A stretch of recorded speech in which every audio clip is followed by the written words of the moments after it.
Cabela's Spring Thunder is brought to you by the National Wild Turkey Federation. Conserve, hunt, share. ScoutLookWeather.com. Never trust a weatherman who doesn't hunt. And Cabela's, it's in your nature.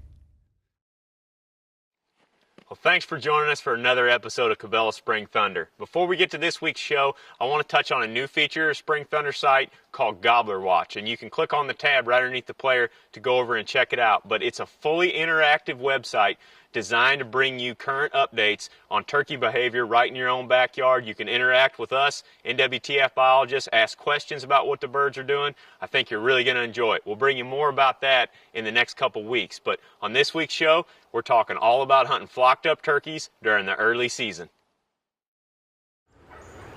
So at this break in the weather, the activity has definitely increased, and Wednesday and Thursday are supposed to be even warmer. So I imagine that we're going to have a couple good days of hunting here. I mean, they're still grouped up, the toms are with the hens, so basically just have to get in front of them and have those hens pull the toms back.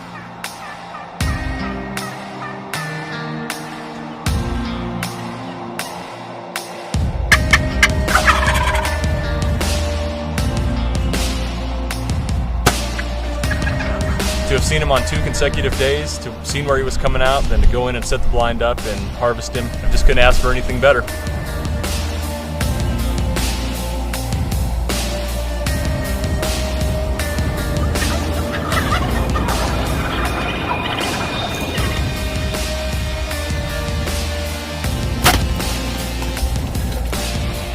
Well, this morning I was blessed with another successful hunt here in Nebraska, but I will say this is one of the most intense and exciting hunts that I've ever had.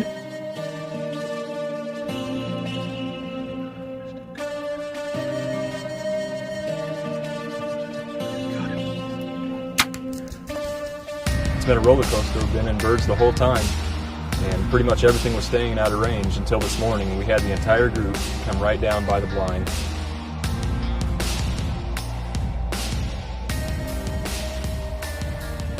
Well, as you can see, Greg Clements and his family definitely had those birds figured out during the early season in Nebraska. He's planning on going back in a couple weeks, and I have got no doubt that they're going to be on the turkeys. But this season especially, it looks like we're going to have a late winter in a lot of parts of the Midwest, and that's going to mean a lot of us are going to be hunting flocked up birds come opening day. So a lot of Greg's tips and things that he's learned over the years are really going to come into play for many of us this year.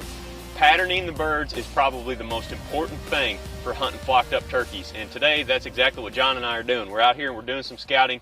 We have found one of the main roost areas for this flock on this property, and this is a classic spot for turkeys to roost. I mean, there's a big flat ridge over here to my right, and as you can see, it falls off into this bottom, and this is a perfect spot for turkeys to come of an evening and then hop up off this ridge onto these limbs. They don't have to fly near as far. They probably pitch up off this flat ridge over to these oaks in the evenings and then pitch down in the mornings. And as you can see, we've got a bunch of big mature oak trees with a lot of horizontal limbs. So it's a really great place for turkeys to roost. And the sign is definitely proving that to be true. I mean, there's tracks, there's droppings, all kinds of stuff in here. So the next step after identifying the roost is going out and putting up some trail cameras and doing some long range scouting, really trying to figure out where these birds are going to and from the roost so you can get a ground blind set up. That brings me to another really good point, is the use of pop-up blinds. You're dealing with a bunch of eyeballs whenever you're trying to hunt flocked up turkeys. You don't just have one tom coming into your setup. So you need to have ground blinds set up and brushed in various locations. Calling is not going to work near as well this time of the year. So you need to have those blinds in spots that you know the turkeys like to use, and patience will be key. You might have to wait for several hours without seeing a single thing. But if you pick the right blind in the right spot, you could have a pile of turkeys on you for the early season. Another question we get a lot is what kind of decoys to use during this time frame. And Greg had great success last year with the strutting decoy in similar conditions to what we've got. Pretty cold, late winter, and the birds were definitely flocked up. But my thinking with using a strutter this time of the year is that the gobblers are potted up. They're starting to get a little more aggressive every day as it's getting closer towards the breeding season.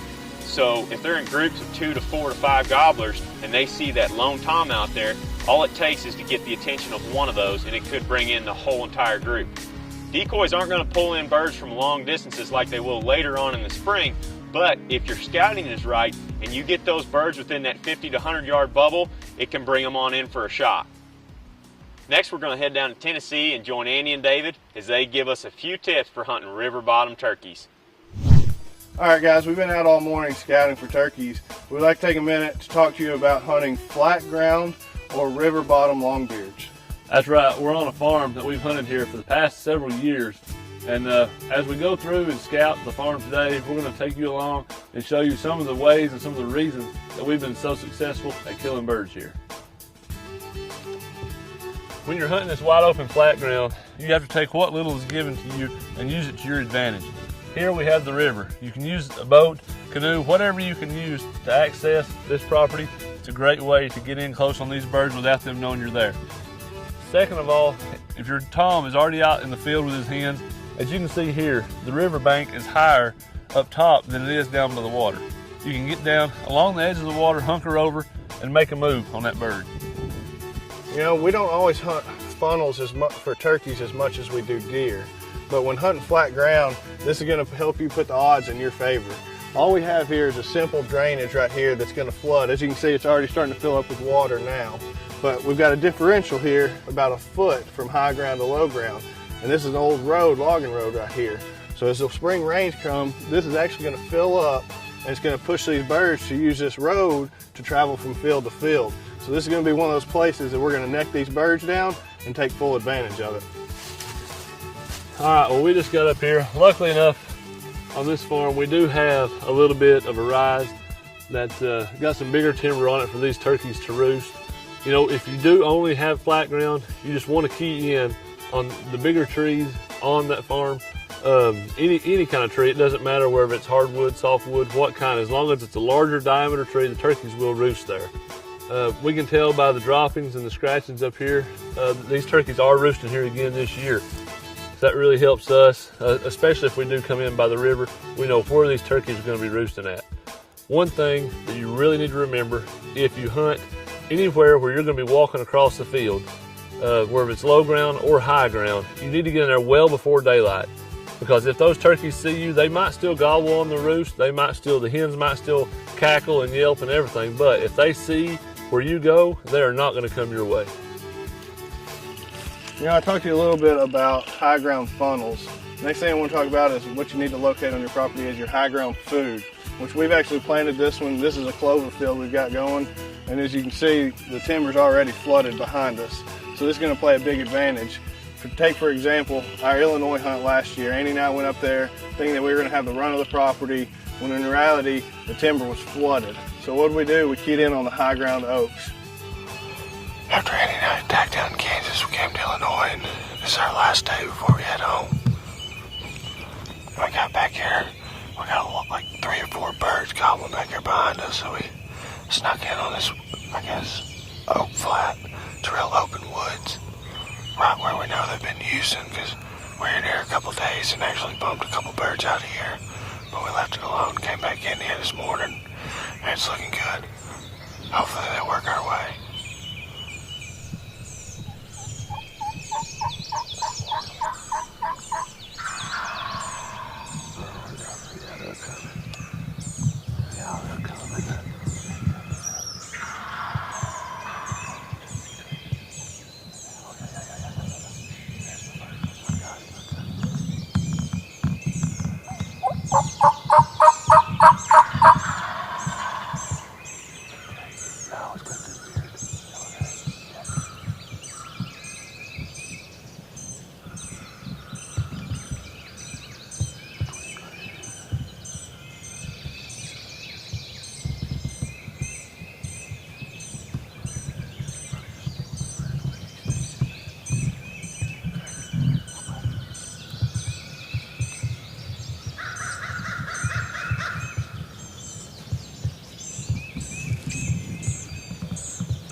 Andy and I actually went to Kansas earlier this week and tagged out there.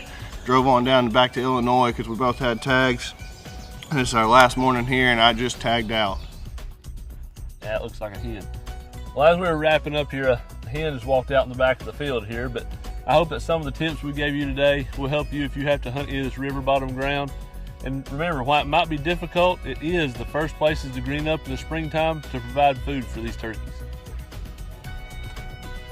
Today I've got a couple of the Cabela's SLT pot and peg calls. This is a slate surface, and what I really like about these slates is you can get real quiet with them. You can really produce nice realistic clucks and purrs, real soft yelps for coaxing that gobbler in at close range. On the other hand, the glass call is a great call. It's lower pitched, but you can get really loud with it. It produces very realistic, excited cutting and yelping.